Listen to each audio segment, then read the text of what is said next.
and welcome to Wellness Live. My name is Dr. Olivia Moses, and thank you for joining us. If you are watching us live, there's a couple things I want you to know. Number one, you can interact with our speakers live and ask questions. So make sure that you use that comment or chat box, and we would be happy to ask our guest speakers live right on the air. Another thing I want to talk to you about is it's August if you're watching us live, and a lot of schools are getting ready to start. And that means sports.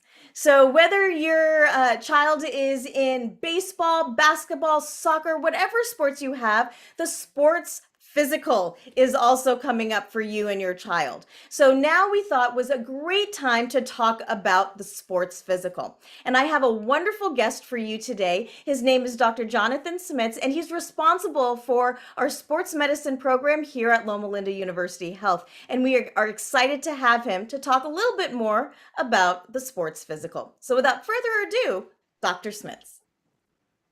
Thank you so much for having me today. It's my pleasure to be able to speak to all of you and talk to you a little bit about sports physicals, something that definitely we do a lot of in sports medicine and comes up for all of our high school athletes, a lot of our youth sports athletes.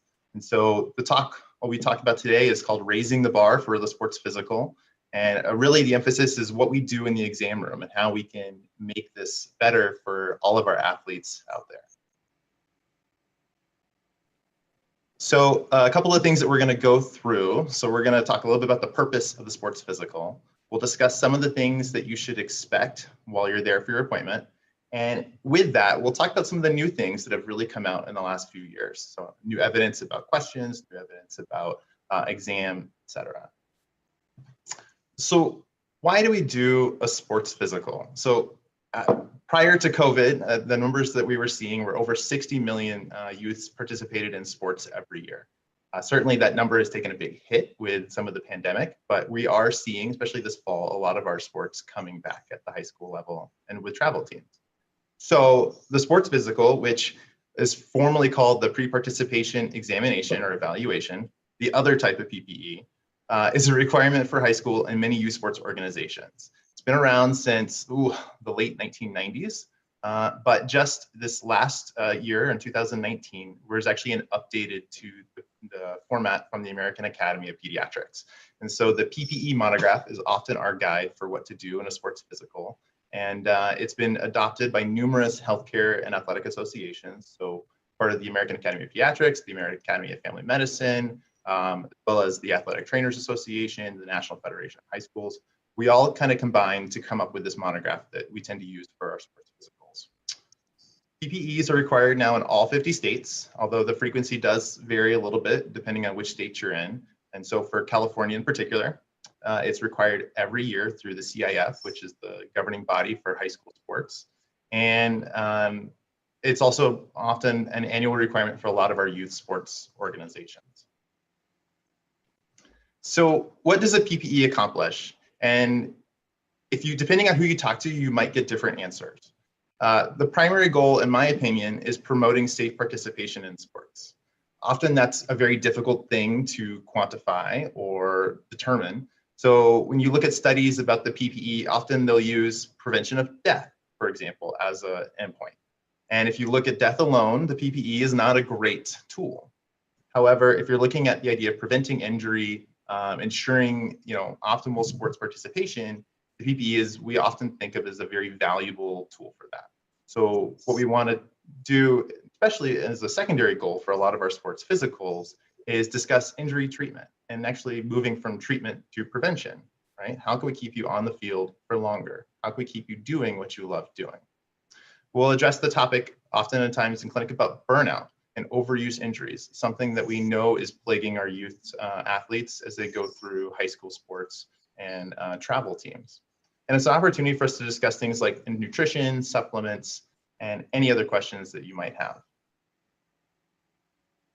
So when is it ideal for the sports physical or the PPE to begin?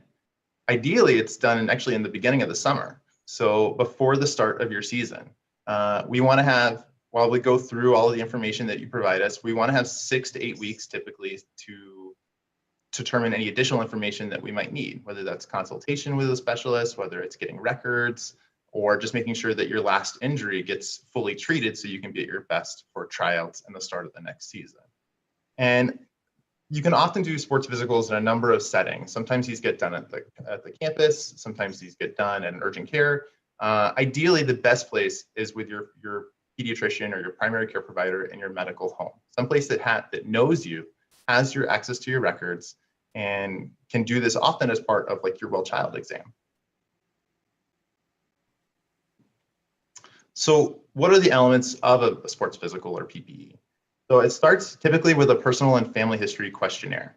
It's something, usually it's completed prior to your appointment or at the beginning of your appointment and done usually with the parent. We often follow this with a physical assessment and then finally gives us an opportunity to do some personalized counseling. So what types of things are included in the history questionnaire? So these include, the new questionnaire has about 30 questions, some of which deal with heart disease, chest pain symptoms, shortness of breath, asthma, history of seizures, concussions. It's a fairly comprehensive set of questions that helps us determine, are you safe to play in sports? One of the things that I really like to encourage when you get ready for your visit is that both athletes and parents review the questions together.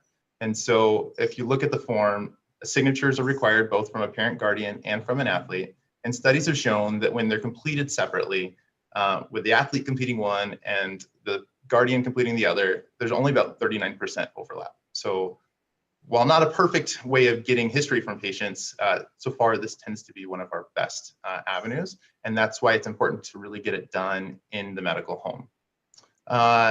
For California rules, the sports physical just needs to be completed on a district approved form.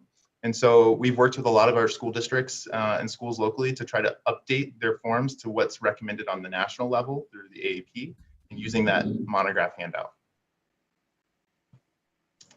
And as I mentioned, this was updated back in 2019. So we are still getting around to some of the latest forms. Some of the new updates that came out in 2019 were including mental health screening questions. It's what we call the PHQ-4, which addresses things like depression and anxiety, which we know are prevalent in athletes, especially as we saw kind of in the last Olympics. And as we go through the COVID-19 pandemic, we've been seeing a lot of attention being paid to mental health issues in our high school kids and younger. Is even newer since 2019 is we now have this interim guidance form, which is going to ask about, have you been sick from COVID? Have you gotten the vaccine? Things that would be important to not only athletes as they return to sports, but as they engage with their teammates, their trainers, their coaches, to ensure that they're being safe as possible on the sidelines. We added unique questions for female athletes as well as transgender athletes, recognizing that people are participating coming from all different backgrounds and beliefs. And so the other thing that we've added is we've added a new questionnaire that's in Spanish. So recognizing that a lot of our athletes may not always speak English as their first language, or their parents and guardians may not use English as their first language. And so you'll see throughout the presentation, there's these little QR codes in the corners. As we go through this, and if you're watching this at a later date and time or currently, you can use these QR codes to look at some of these resources that may help you. And with that, I wanted to stop for a break. Great. Well, thank you, Dr. Smits. We have some questions coming through. I just want to remind our live audience that please go ahead and ask some questions. But one of the questions I think is a good one here is that, is there a difference between an annual physical and sports physical? And I'm going to take this question a little further. Does the sports medicine doctor and the primary care physician talk to each other? Yeah, so, I think we often try to do them together because, getting a lot of our teenagers into clinic sometimes can be a little challenging. And so often they may only be coming in for sports clearances and sports physicals. So it's a great opportunity for us to do all the regular health maintenance that we need to do. So whether they be physical or immunizations or, blood pressure checks, those things that we do. If you do it in the medical home, obviously we have the ability to look at each person's records. We can talk with one another. It's not uncommon for a primary care provider maybe to be doing a physical or sports physical and have additional concerns maybe about an injury and request that you see sports medicine as part of that workup. So we do work together. Great. We have another question here. How long are sports physicals valid? So in California, they're valid for 365 days from the date of the exam. So if you had one that was done maybe last February, it'll be good until the next February. And so we often recommend that they're done typically in the summertime, June through August, perhaps, so that it counts for all sports seasons during the upcoming school year. Now, you mentioned having a sports physical done a little bit early in the summer, which I think is, great information to have. And you mentioned that potentially you'll have to ask for records. Are there any records that a parent can actually bring with their child when they bring them to the sports physical? Yeah, absolutely. I think if you know that your child has seen a specialist, maybe they had a history of a murmur, and you have some evaluations that were done, that can be really helpful. Or if they've seen a neurologist or a neurosurgeon, and they've been provided clearance, or an orthopedic surgeon for surgery, and they have a clearance note, that's super helpful. I think we're seeing, especially with my chart, right, and the ability to share records from different institutions, patients have a lot of copies of that, and so that can definitely save a lot of time. Another question that has come through is, are sports physicals only for team sports?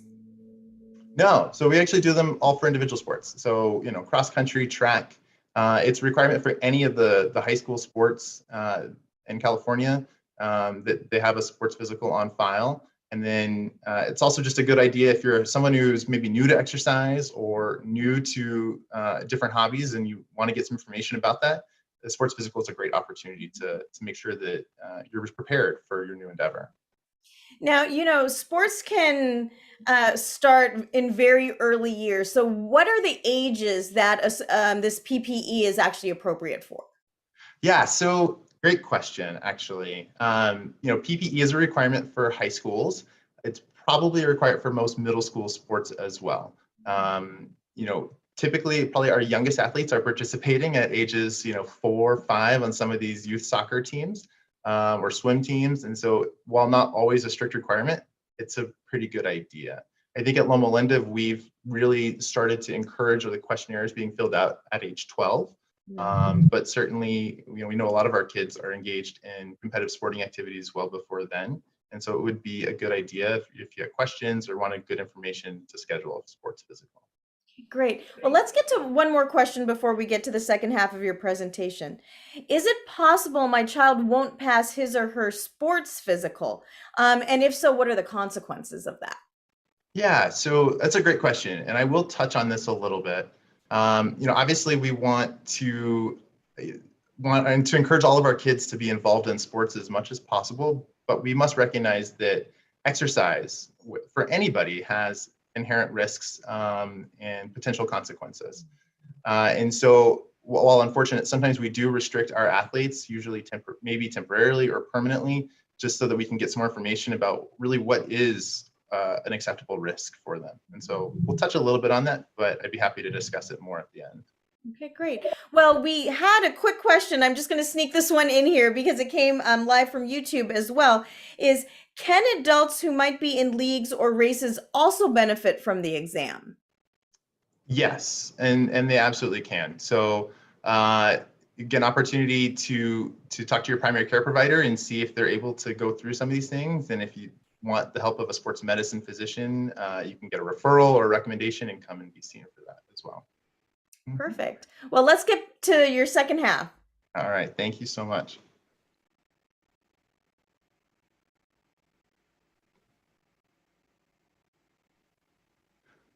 So the second half, we're going to really talk about the exam and some of the different things that we're doing and the rest of the visit to really prepare you. So for the physical exam, what you should expect is a head to toe assessment, looking at everything from your pupils, as I've shown at the bottom, to make sure that, if you get dinged in the head, we want to know if your pupils are equal before the injury, because that can be a sign of a traumatic head injury that would need to be emergently evaluated.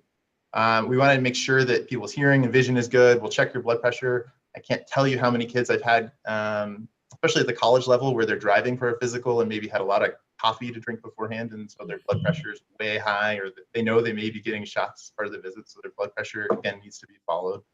Well, let's do a heart exam.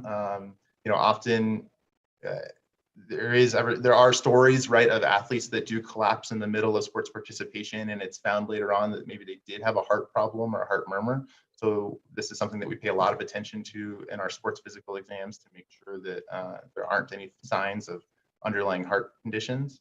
We'll do a musculoskeletal screening, and then what we're trying to do now is an assessment of how well you move. So we look at movement patterns, movement function, and translate that into performance.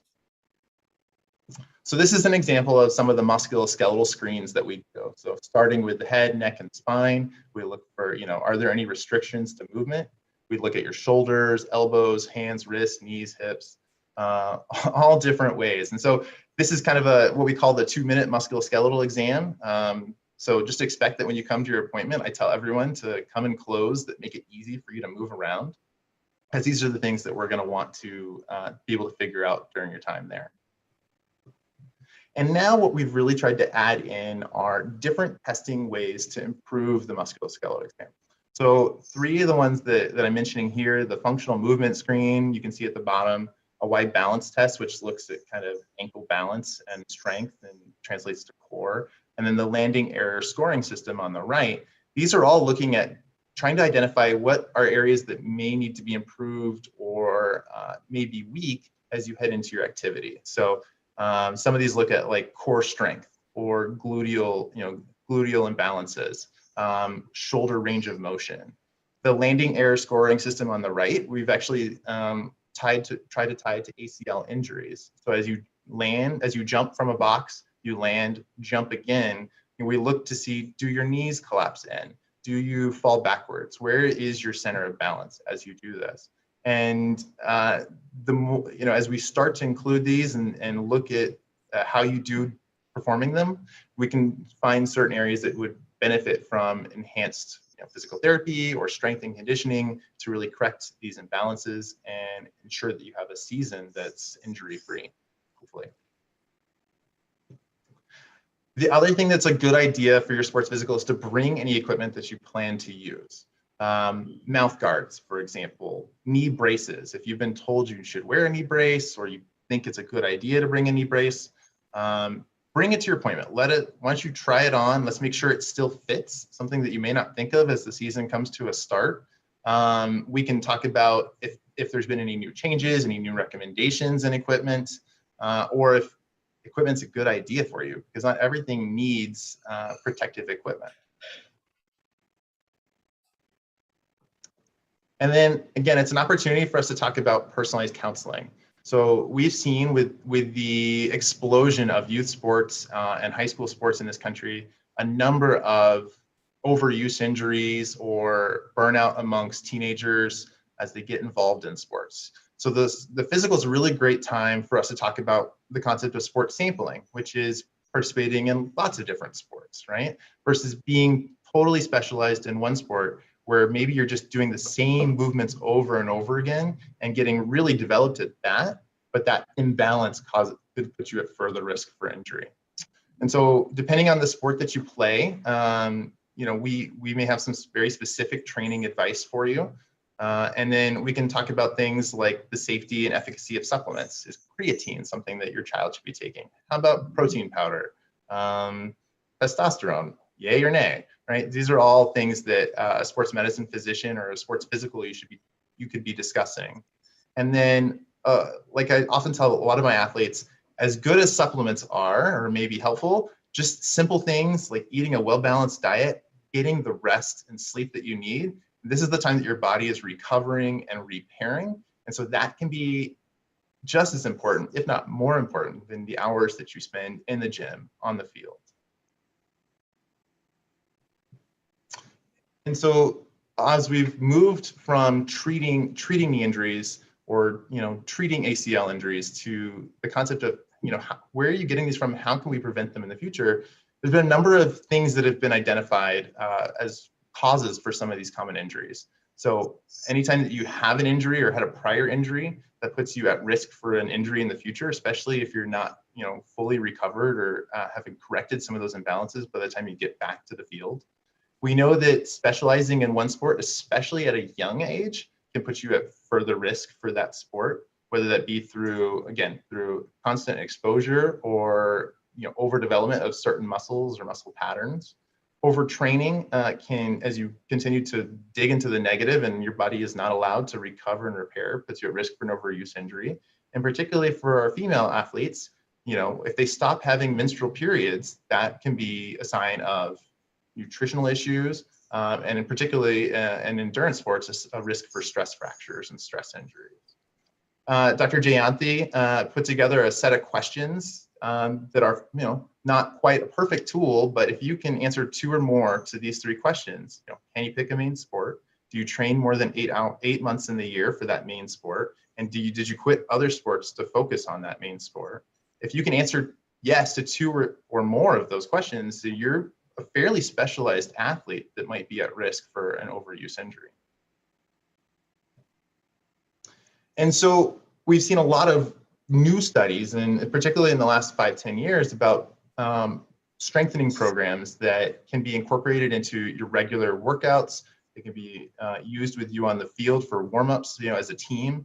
Often these are coaches may know about these, or athletic directors, people who kind of work on a larger scale, but certainly as an individual athlete should be aware of kind of some of these injury prevention programs that you can incorporate into your regular workouts. So one of the big ones for soccer is called the FIFA 11, which you'll see here on the left. They're just the idea of 11 basic warm-up exercises that help ensure that you have good core strength, good glute strength, things that will help you with your jumping and landing and maybe preventing the ACL injuries that we see, especially in our high school female soccer athletes. I've actually even seen recently a FIFA 11 that was designed for goalkeepers who often get shoulder injuries. And then for baseball, right? So baseball, softball, some of the similar throwing sports, we have a number of programs out there like the Throwers 10 or the modified Yokohama Baseball 9 that really target rotator cuff strength, elbow strength on both sides. But these are the common injuries that we tend to see. And studies have shown that if you're doing some of these exercises on a regular basis at the beginning of the season, and then again throughout the season, that we are able to cut injury risks compared to maybe some of the other teams who aren't by almost 2/3. So, athletes are very important people who often, they're more than just the sport that they participate in. But, for someone who's a competitive athlete, they want to stay on the field and not be on the sidelines hurt. So these are really valuable pieces of information that our athletes should be taking so that they can have, or should be aware of, so that they can continue to stay on the field and stay injury-free. And so back to that question that was kind of talked about, what if I'm not medically eligible, right? We know there's risk to exercise. There are far more benefits typically for exercise than we think risk, but everything is done on an individual basis. And so for you as an individual, there may be more risks to your participation in sports. And so we may restrict you, hopefully temporarily, but rarely. We need to make a lifelong determination that this sport or maybe this set of exercises would not be good for you to do. And so sometimes we'll often engage with other specialists in making that decision, right? It's not something that just comes down from one person, but it should be, we'll sit together with our athletes, with their family, potentially with their coaches, with other medical specialists, and weigh the pros and cons of their participation in that sport and decide, is it really a good idea for you to do this or not? Hopefully we can, if you get your physical done or meet for your physical, 6 to 8 weeks before that start of the season, we'll have time to get some of this information, maybe have some of these meetings and reconvene so that you don't miss playing time if we can clear you. But, for some people, because of their history of injury or maybe a medical condition that they have, we really need to have a conversation about, maybe this isn't the sporting activity for you, and find something else that would be a better fit. So as you get ready to do your sports physical, whether it be now for this coming season, or hopefully, you remember this come May, June, and the start of the next summer, so we can get you tucked away. Just remember, it's an annual requirement that we should do 6 to 8 weeks before the start of your season, and preferably with, your provider or in the medical home, whether it be Loma University or one of our outside partner institutions. Remember to come dressed for the musculoskeletal exam that we're going to make you move around. That's part of assessing your readiness for sports. If you have glasses or contacts, bring those because we will check your vision, and bring any protective equipment that you plan to use for the season.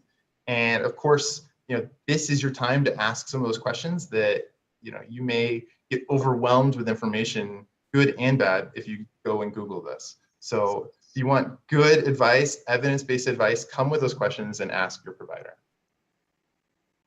Thank you so much. Great. Thank you so much, Dr. Smits.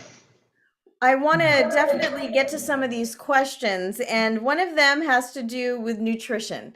And of course, that's a passion of mine. And you kind of mentioned nutrition and sleep. And I think in a lot of the older movies, you see athletes like drinking raw eggs, and people do a lot of interesting things. So the question here is, what food should my child be eating to perform in sports at their best?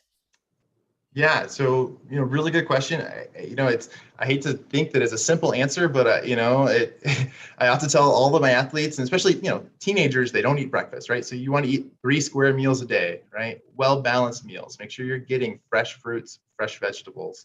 Those are going to be chock full of the vitamins and minerals that you need. I often talk to my athletes, especially in their teenage years, about getting enough calcium sources. Right, so that you want strong bones. They're still developing at this age. So I talked to them about dairy products, dark green leafy vegetables. I think you want to make sure you eat a good breakfast every day and have a well-balanced diet.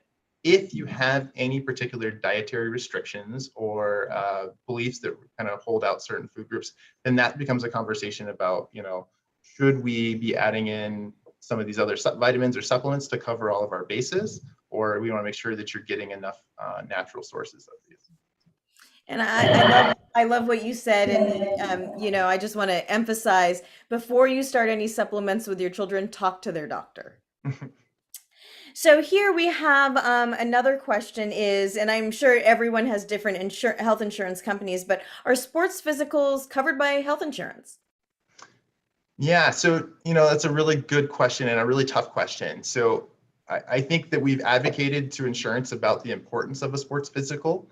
Often they will try to encourage you to get it done as part of your well check, right? So they will include it as part of the preventative services for the year. If you're having it done at a separate time, they'll often just treat it like a normal office visit. So, yeah. Great. And then one of the questions that we have here, which I think is a really good question to kind of end on, is if I am in the Loma Linda area, how can I make an appointment with Dr. Smits? How can I make a sports appointment? And then how do they contact a clinic? And do they need a primary care physician referral for this type of visit? Yeah, so, obviously my office is located in Redlands. I also go out to Murrieta and to Indio to provide sports medicine services. So any of those places, if they're close to you, would be great for you to come. Our office in Redlands tends to be kind of my hub to recommend, so they can help you find a visit at any of our sites that you might need. As far as the question about insurance, a lot of, it's your insurance will dictate whether you need a referral from your primary care provider or not. For a lot of our Loma Linda families with risk management maybe, or another PPO type plan, they often don't need a referral. And so they can often call our office directly. If you are on one of those insurances, maybe an HMO or something, you just need to meet with your primary care provider and provide them with the contact information and ask them for a referral. Great. Now, Dr. Smits, I'm putting you on the spot here. Do you have a phone number where they can call to get an appointment? Certainly, yeah. So our Redlands office, the phone number is 909-307-0964. Perfect. So with that, I want to thank Dr. Smits. This has been a hugely educational session today, and I think really important for our athletes. And I think Now we all know how to make that time of better use and what to bring and be prepared for our sports physical. So thank you, Dr. Smits, for your time today. And I want to thank you, our audience, for joining us. And I want to invite you to visit us next time. And I am going to look at our date here. It is September 30. So September 30 will be our next Wellness Live. We have a speaker named Dr. Rhonda Spencer. She has just written a book and she will be talking about resiliency. So we have a resiliency capital. It's the first one ever. And she's going to talk to you about how to be resilient through life's challenges. So I hope to see you there. My name is Dr. Olivia Moses, and thank you for joining us.